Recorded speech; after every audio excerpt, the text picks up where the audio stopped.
Hello. It's such a pleasure to be here. It really is.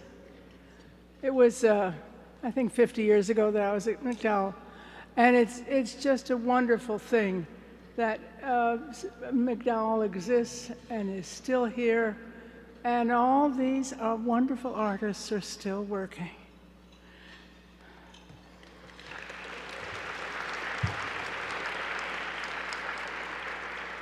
Thank you. It's such a pleasure to be here to honor Komal. I was told it's a man's world. Then my mother would add, all you have to do is be better than the men. And she'd say, sotto voce, that'll be easy for you, dear. God bless her. I didn't realize in the 40s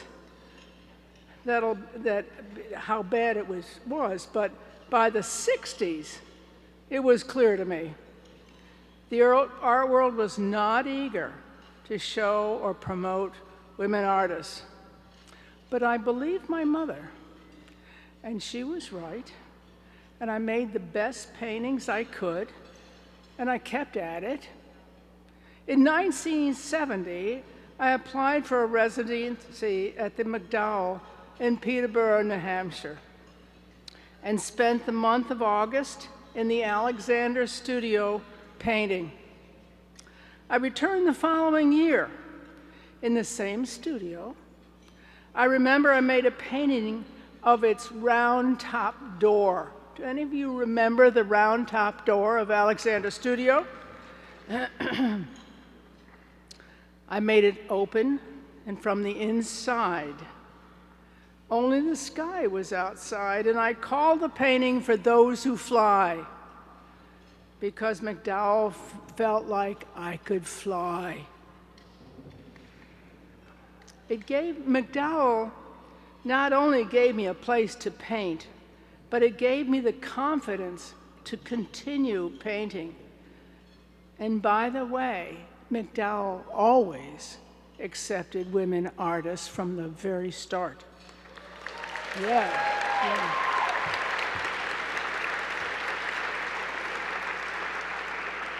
The art world slowly started to open up for women, but certainly never quite quickly. The woman we are here to celebrate tonight, Komal Shah, saw the slow acceptance of women. They were not, and still are not, shown in museums and galleries in the numbers that men are. Komal and her husband, Gaurav Garg, had been collecting for a few years, and in 2014, they decided to focus their efforts on collecting women's art.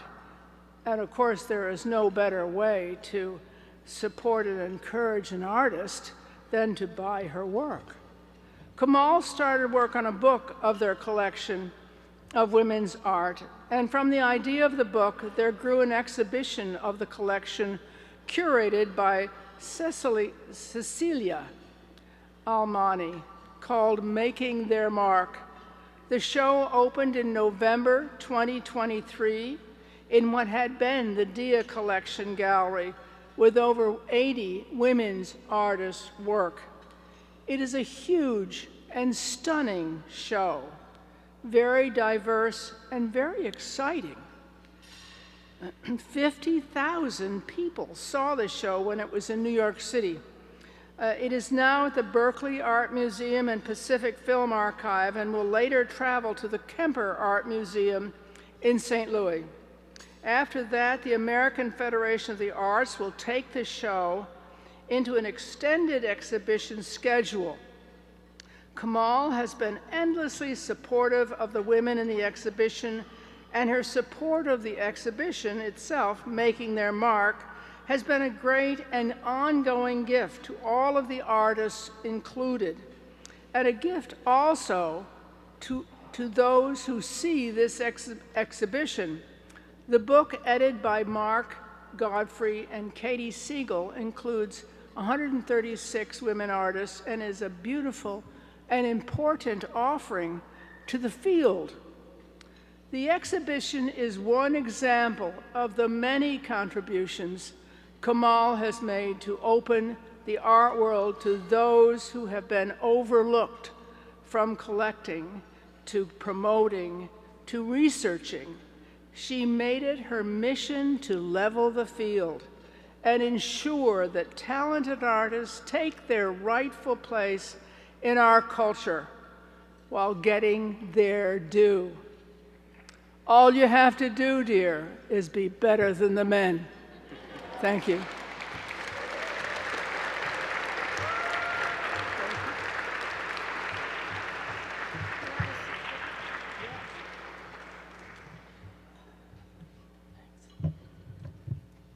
Thank you, Kay.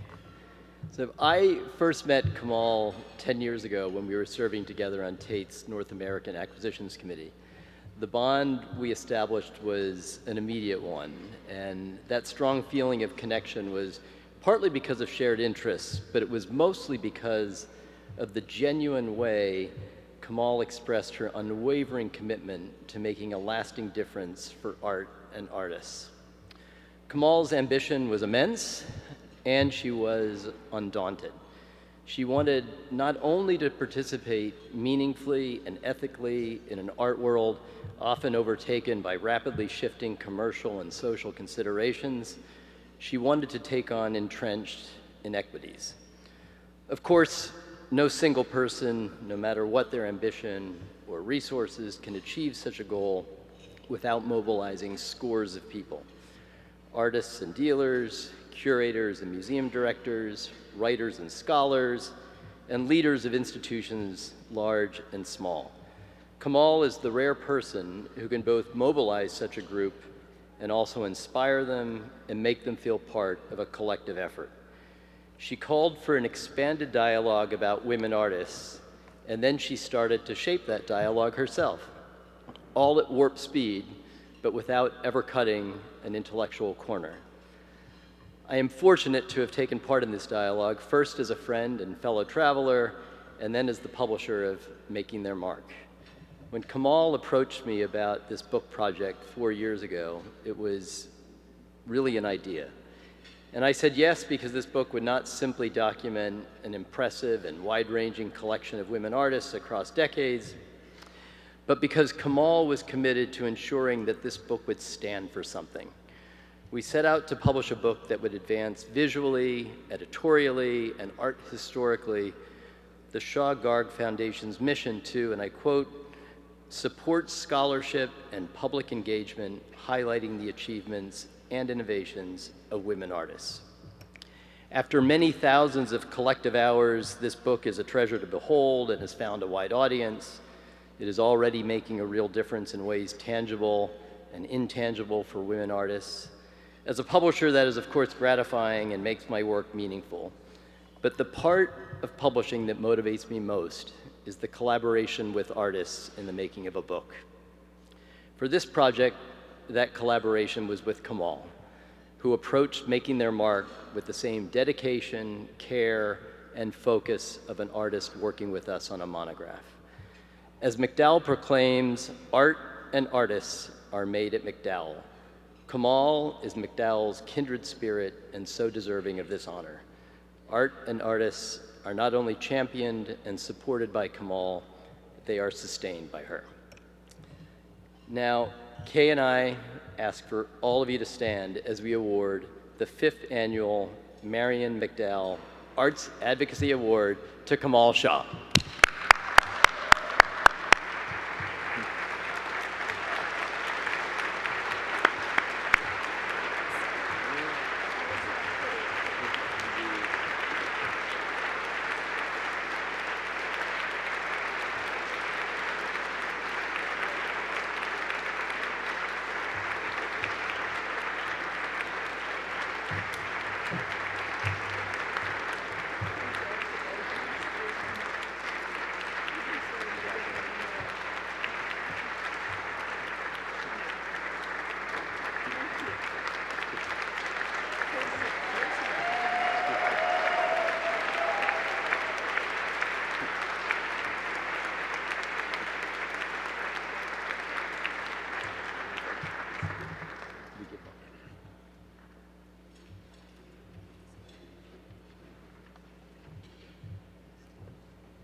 I stand humbled.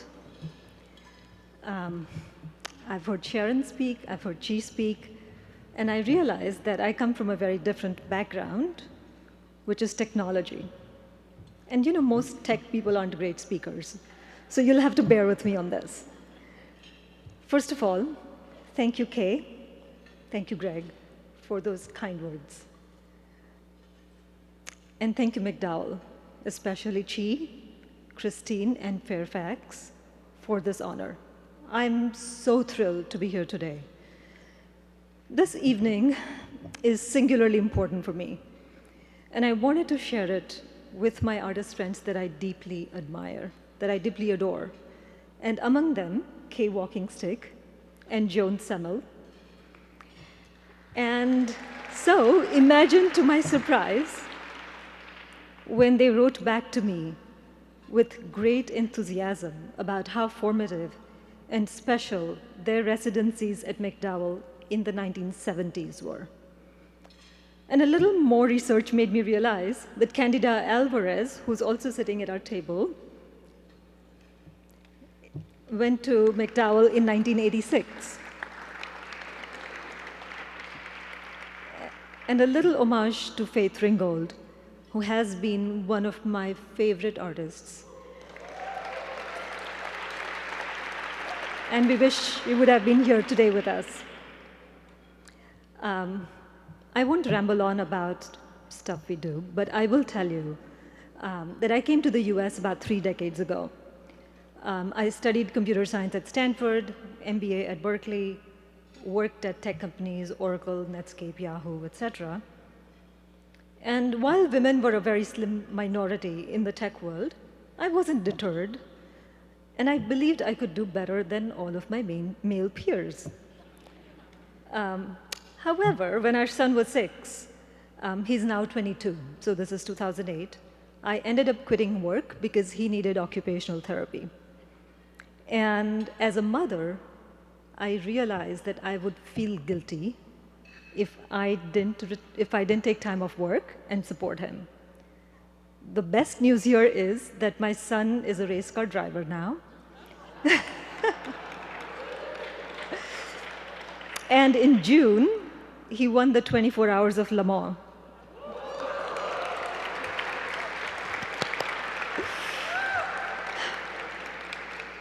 So good things do come out of forced retirements. And the other thing that came out of my forced retirement was art. And it's become a life calling. And I feel that having sort of had the challenges of maintaining work-life balance, in the art world, I realized that the odds of success are so stacked against women artists. And as if that's not enough, in the art world, the ecosystem hasn't treated women fairly, right? The public institutions, the critics, and media. Now, my collection journey really started by falling in love with bold, muscular, abstract works full of innovation by artists that all happen to be women. That, to me, is the state of the industry today. The best artists today are women. Yes. Now, as my collecting addiction deepened, I realized that women artists were not treated equally as men. Now, there are some data points that I'm going to bore you with for a minute. 12% of works acquired by museums over the last decade have been by women, right? And this is the 51% of world's population. Perhaps even more shocking, women artists make 10 cents on the dollar. Now, as a trustee of the Haas Business School at Berkeley, we've engaged in a lot of gender parity research. And what we've learned there is that in the business world, it's about 80 and then 65 cents on the dollar. So when you think about 10 cents on the dollar, it's egregious or worse. There have also been blind studies done where there were computer-generated images, and these were done, by the way, by researchers from Stanford and Oxford, where they had computer-generated images, randomly assigned names, and every time an artwork had a male name, it was perceived to have higher value. So there's a lot to work on. And as you can tell, the mission of our collection and the foundation has really been to convince the world that art made by women artists is equal and even better than men.